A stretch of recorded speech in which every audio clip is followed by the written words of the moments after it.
Bluegrass Sports Media here, and today we're going to do a preview and prediction for the Florida Gators.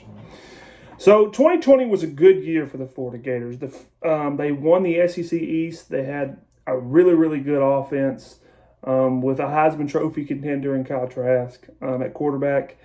And everything just kind of bounced right for them in 2020. They went to the SEC Championship game, kind of gave Alabama probably a better run than the playoff teams did. And it was a great year for Florida.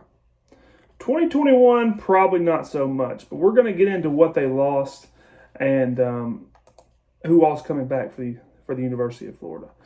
So obviously, Kyle Trask is gone. Kyle Trask, great quarterback, had 4,283 yards for 43 touchdowns and 8 interceptions. Just a phenomenal year from him. And then you lose your top three returning receivers. Kadarius Toney was your top receiver as far as receptions go with 70 receptions, 984 yards, and 10 touchdowns. And then you probably had the best player maybe in all of the SEC in Kyle Pitts last year with 43 receptions, 770 yards, and 12 touchdowns. And he didn't play every game. I think he missed a few games. Then you had Trayvon Grimes, a good receiver in the SEC, who had 38 receptions, 589 yards, and 9 touchdowns. 9 touchdowns is a lot for Trayvon Grimes. So if you do the math, lost 31 touchdowns on the receiving end, as well as 43 touchdowns from Kyle Trask. Excuse me. So you're losing somewhere around 90-ish% of your offense from last year. You do return running back Dameon Pierce, who was your top rusher from last year, 106 carries for 503 yards and 4 touchdowns.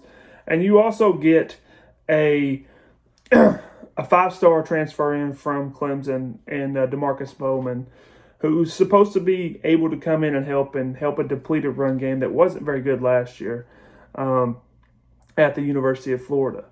Now, I don't think you're going to be able to replace all of those pieces that you lost last year. Defensively, you do return a few good edge rushers in Brenton Cox, and there's another name that's escaped me right now. But the schematics of your defense is going to be really bad due to the fact you have probably the worst defensive coordinator in the SEC in Todd Grantham. The guy's he's very blitz happy, which can be good and bad at times, but it's very volatile. And he's just probably the worst SEC defensive coordinator. I mean, a lot of Florida fans wanted him to be gone after this year. Dan Mullen brought him back. So defense hopefully will not improve, but we'll see. So let's get into the prediction, guys. All right, Florida opens the season up September 4th against Florida Atlantic in Gainesville. Now, Florida Atlantic has not been anything great since they lost Lane Kiffin a few years back. Florida should roll in this game. I don't think Florida Atlantic has anything for Florida. This should be one of those games, along with the South Florida game that's coming up next, that you can use to get right, in a certain way, to develop the offense and develop some of the guys that haven't had a lot of talent or time to play. So you win against Florida Atlantic. South Florida the next week, September 11th, in Tampa, Florida. Florida hasn't played an out-of-conference game out of the state of Florida in forever. They're just cowards like that. But you're going to beat up on this South Florida team. They're not a very good football team. They just haven't really shown much over the past few years. And that should be a pretty easy win for Florida, and maybe they'll get their offense together and figure out Emily Jones is not a great quarterback. Then then Alabama comes to the Swamp. Now listen, Florida fans, Alabama is going to skull drag you. They're going to beat you probably by 21 points. They're going to expose that Todd Grantham defense with Bryce Young and all the great receivers they have there. Alabama's going to beat the absolute Jesus out of you in the Swamp. Probably going to be a 21-point loss right there. So go ahead and mark that one down. Probably 21-point loss. Then on September 25th, you have Tennessee coming into the Swamp. Tennessee is a very, very down program right now. They have sanctions that are over their head right now that haven't been announced yet. They've lost almost all their talent to the transfer protocol. They're depleted. They don't know who their starting quarterback's going to be right now. They have an entire new coaching staff that just came in. So I think Florida gets the win there and starts the season off at 3-1, just because of the fact Tennessee has lost so much talent, and it's just a bad year to be a Tennessee fan.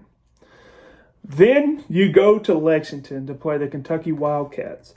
Now listen, Florida, you guys are going to bring up in the comments, oh, we beat you 31-1. You beat us one time in the past 32 years. Yeah, those don't matter. Those teams don't get to come play on October 2nd in Kroger Field.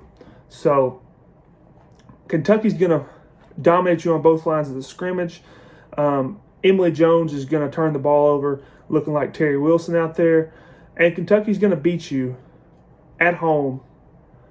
And there's just nothing to say about that. We're just a better football team right now. With all the things that all the players that you've lost, we're just a better football team. So that's a win for Kentucky. That's an L for you. That takes you to 3-2. Then you get to play Vandy in Gainesville. Vandy just hired a new head coach, the former defensive coordinator of Notre Dame. And they're basically starting over, hitting the reset button after firing Derek Mason last year. I think you beat Vandy. I don't think there's a problem here with you beating Vandy. Vandy's going to be probably the worst team in the SEC once again this year. It's a rebuilding project every year. I think you beat Vandy pretty handily in Gainesville. Then you got to go to Death Valley to play LSU. And you're 4-2, I believe, 4-2. Yes, you're 4-2. LSU's going to be a hard out at Death Valley. Hard out at Death Valley. I think they're probably going to go with the Max Johnson kid at quarterback who beat you last year. They're going to get a lot more experience, and they probably have the best player in the SEC this year in Derek Stingley Jr. I think you lose to LSU. And I think Ed Orgeron is going to have a decent season this year at LSU. They did lose Eric Gilbert, who's a star tight end. But LSU just recruits at such a high level that they're going to have talent every year. You're going to say Florida does too, but I think LSU's a better recruiting school than Florida. And I think LSU beats you. Then you play Georgia in the largest cocktail party, whatever the hell that thing's called, of the year. And Georgia's going to basically stomp you. Georgia's going to stomp a mud hole in your ass and walk it dry. I mean, Georgia's going to be a legit title contender this year. Not only in the SEC, but probably a national title contender. Georgia's got a legitimate quarterback, and they've always had a legitimate defense and running game with the receivers to go with it. Ask Eric Gilbert. They did lose George Pickens, but they're just going to be a very, very strong program, and they're going to beat the hell out of you probably. I don't know if they beat you like Alabama beat you by 21 points, but they're going to beat you. Then you get to go to Columbia, South Carolina, and this could be a trap game for you, for Florida fans. They just hired new coach Shane Beamer. Shane Beamer has been trying to build a program there, and South Carolina is going to be a sneaky game. I do think you beat South Carolina. I think you just out-talent them right now. They're not at a level. Will Muschamp kind of ran them into the ground, and they really haven't recovered from it yet. So I think you go into Columbia and get a win against South Carolina. So that brings you to 5-3. They're 5-3 right now, heading into Samford. You get your 6th win against Samford. Samford's a bad football team. They're not a Division I AA FBS team. So you're going to beat the hell out of them, get a tune-up. Then you go to Missouri. You have to go play Missouri in Columbia, Missouri. Missouri's got a very, very good returning quarterback in Connor Bazelak. And Missouri's kind of had your number the past few years. So it's a toss-up game. I think you beat Missouri, but I could see it going either way. So I think you beat Missouri in Columbia. I think the offense is starting to get, I think you finally figured out by this point that Emily Jones is not your starting quarterback, and you find some other guy on the bench that has to be better than Emily Jones. Then you get Florida State in Gainesville. I think you beat Florida State. Florida State's a bad program right now. They're rebuilding as well. I think they have the right coach in place. I think it's going to take them a little bit longer than a lot of people thought it would. Them being Florida State and a national power for a very long time. I think you roll up in there, and I think you handle Florida State pretty easily. I think they've fell off on the offensive line recruiting, and I think that's where you guys dominate them, is on the defensive line. But yeah, go ahead and leave a comment down below. Let me see what I got you at. 1, 2, 3, 4, 5, 6, 7, 8 and 4. 8 and 4 for the Florida man. Another 8 and 4 season.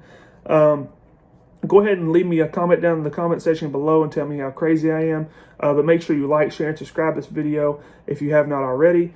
I'm going to be making a few more of these. Leave me a comment down below what team you want me to review next. And have a good day.